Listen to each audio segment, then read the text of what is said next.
Polusi udara seakan menjadi momok baru bagi kehidupan di ibu kota. Namun pada kenyataannya, ibu kota Jakarta telah mengalami kualitas udara yang buruk sejak 15 tahun lalu. Respon pemerintah terhadap semakin buruknya kualitas udara saat ini dengan memberlakukan aturan work from home atau WFH. Untuk 50% pegawai pemerintah Provinsi DKI Jakarta dianggap kurang tepat dan disebut sebagai panic policy. Di sisi lain, berbagai sikap pemerintah menghadapi polusi udara tak jarang disangkut pautkan dengan bisnis kendaraan listrik hingga strategi untuk penundaan pemilihan umum. Sebenarnya apa yang terjadi dengan kualitas udara di Jakarta? Saksikan selengkapnya di Tukar Pikiran Eksklusif.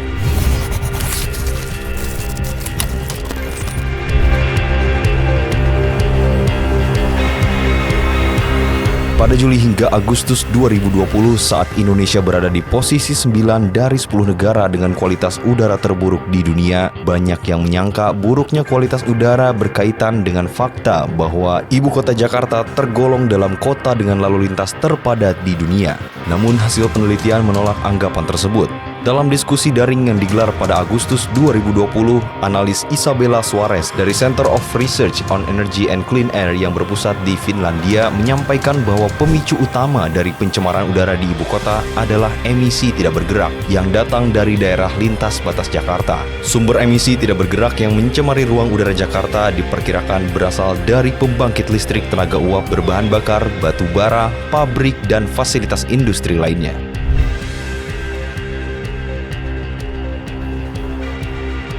Anggota Dewan Proper Kementerian Lingkungan Hidup dan Kehutanan Agus Pambagio menepis anggapan bahwa pembangkit listrik menjadi penyebab utama polusi udara di Jakarta. Menurut Agus, banyaknya kendaraan pribadi menjadi kontributor utama dalam buruknya kualitas udara di Jakarta. Namun Agus tidak lantas setuju dengan pemberlakuan WFH untuk 50% pegawai Pemprov DKI Jakarta dan menganggapnya tidak tepat. Analis kebijakan publik dari Universitas Trisakti, Trubus Rahadiansyah pun menyatakan hal yang serupa, bahkan menyebutnya sebagai panic policy. Menurutnya pemerintah seharusnya lebih ketat untuk melaksanakan uji emisi kendaraan bermotor dibandingkan aturan WFH yang tidak jelas tujuannya dan terkesan dipaksakan.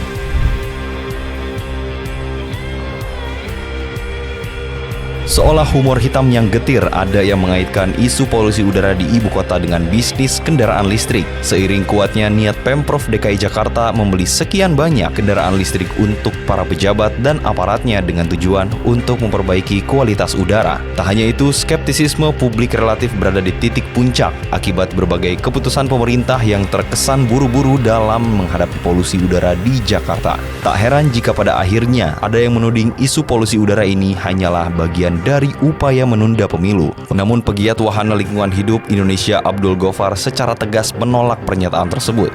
Bagaimana menurut kawan inilah tentang polusi udara di Jakarta ini? Mari kita tukar pikiran di kolom komentar.